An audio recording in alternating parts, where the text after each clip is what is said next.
I see strange lights in the driveway every year on my birthday.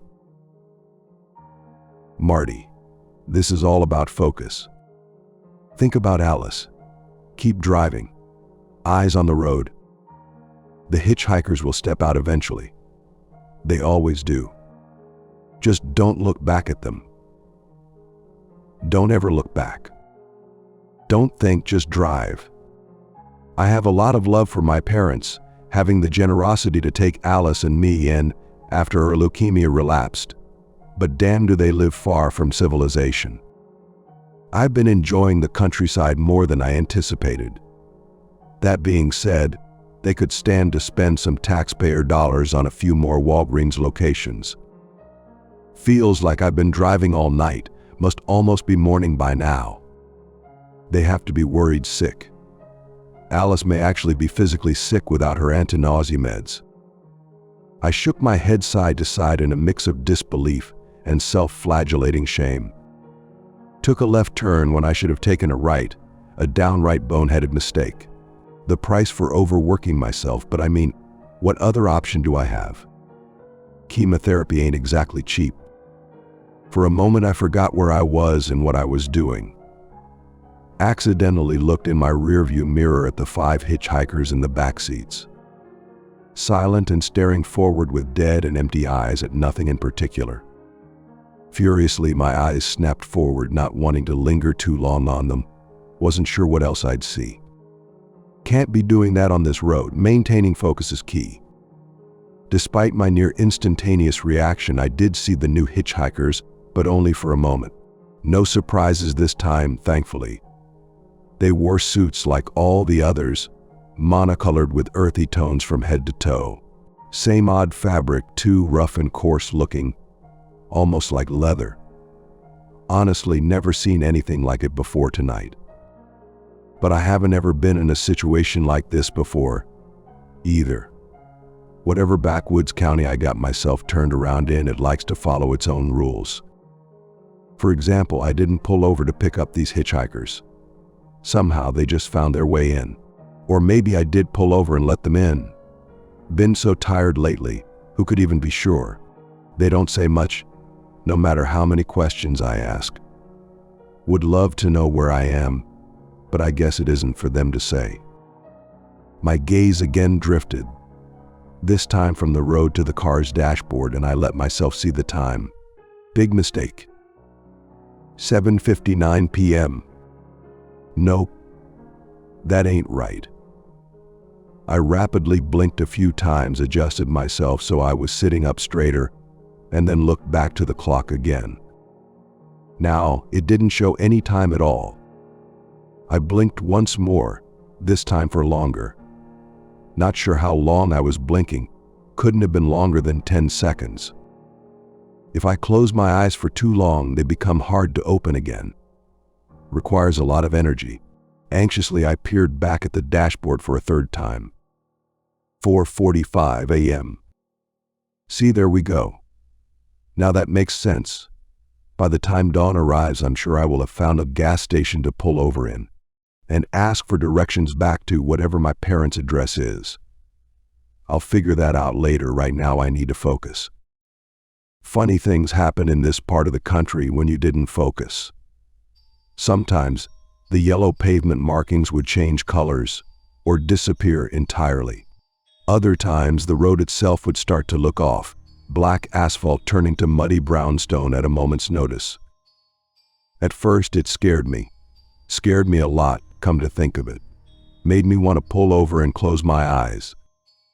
But Alice needed her nausea meds, and judging by the time, I had work in 2 short hours. I needed to make it home soon so I can check on her, give her a kiss before school. Hopefully I'll have time to brew a pot of coffee too. My eyes, though, they just don't seem to want to stick with the program. Dancing around from thing to thing like they don't have a care in the world. They have one job: watch the road for places that might have a map or someone who can tell me where I am. Well, 2 jobs. Watch the road and focus on the road. At least it wasn't treacherous. The path has been pretty much straight after the wrong turn. Initially, Alice was nervous about starting at her new school. And I get it. That transition is hard enough without factoring in everything she has had to manage in her short life. We've been lucky, though, finding a well-reviewed sign language school in Idaho, of all places. She's amazing. You'd think that the leukemia and the deafness from her first go with chemotherapy would have crushed her spirit. Not my Alice. She's tough as nails. I smiled, basking in a moment of fatherly pride. Of course, you can't be doing that on this road. You'll start to see things you don't want to see. When my eyes again met the rear-view mirror, I noticed there was now only one hitchhiker now, but he had transformed and revealed his real shape. His face was flat like a manhole cover, but less circular, more oblong. He was staring at me with one bulging eye. It was the only one he had, the only one I could see at least. No other recognizable facial features, just the one bloated, soulless eye. What's worse, I saw what was behind him. Behind the car, I mean. I closed my eyes as soon as I could, but my mind was already rapidly reviewing and trying to reconcile what I had seen behind the car. There was a wall a few car lengths away. No road to be seen, just an inclined wall with tire tracks on it. The atmosphere behind me had a weird thickness to it. Light rays shone through the thickness unnaturally from someplace above. The ground looked like dust, or maybe sand. Focus. Think of Alice, and just focus. When I finally found the courage to open my eyes, it all looked right again, and I breathed a sigh of relief and chuckled to myself from behind the wheel. Straight road in front of me, framed by a starless black sky.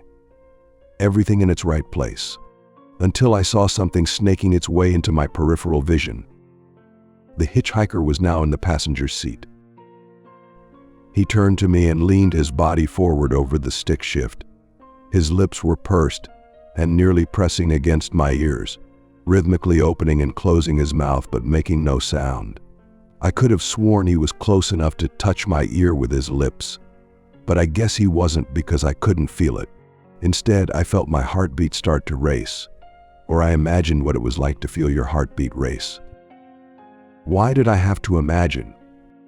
Don't turn, don't look, don't think, just focus. But I couldn't. Something was wrong. I thought about closing my eyes, for a while, not just for a little, to see what would happen. I was curious what would happen. Had been all night, actually.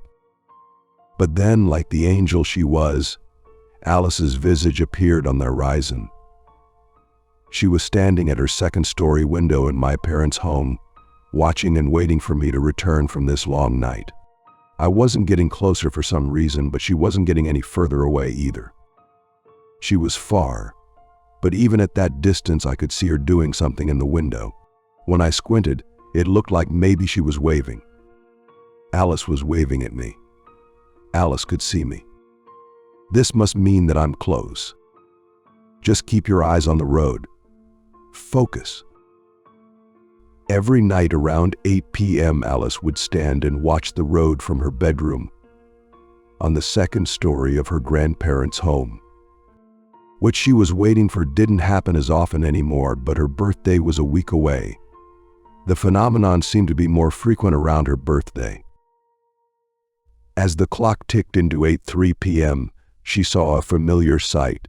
Two faint luminescent orbs traveled slowly down the deserted road in her direction, creating even fainter cylinders of light in front of them, like headlights from an approaching car. The first time this happened, Alice was 9. To cope with her father's disappearance, she would watch the road at night and pretend she saw his car returning home. One night she saw balls of light appear in the distance, and it made hope explode through her body like fireworks. The balls of light turned into the driveway, and when they did, Alice noticed something that made hope mutate into fear and confusion. The headlights had no car attached, dissolving without a trace within seconds of their arrival. For months, this was a nightly occurrence, and only she could see it, which scared Alice. But when she formally explained the phenomenon to her grandfather for the first time, how they looked like headlights without a car, a weak and bittersweet grin appeared on his face, and he carefully brought up his hands to sign to her. "I bet good money that's Marty making his way home, sweetheart. He just loved you that much." From then on, the orbs comforted Alice and made her feel deeply connected with her long-lost father, wherever he was. But in the present, at the age of nearly 17, she had modified the purpose of her vigil. Originally, she liked the idea of her father's endless search for her. It made her feel less alone. But as she lived life and matured, she realized how alone he must be looking for her from where he was. All she wanted was for Marty to stop looking. She wanted her father to finally rest. Now, when the orbs passed by, she would sign to them from her window, desperately hopeful that even from where he was, he could see her hands move, communicating an important message to him. "I love you, and I miss you. But please, Dad, let go."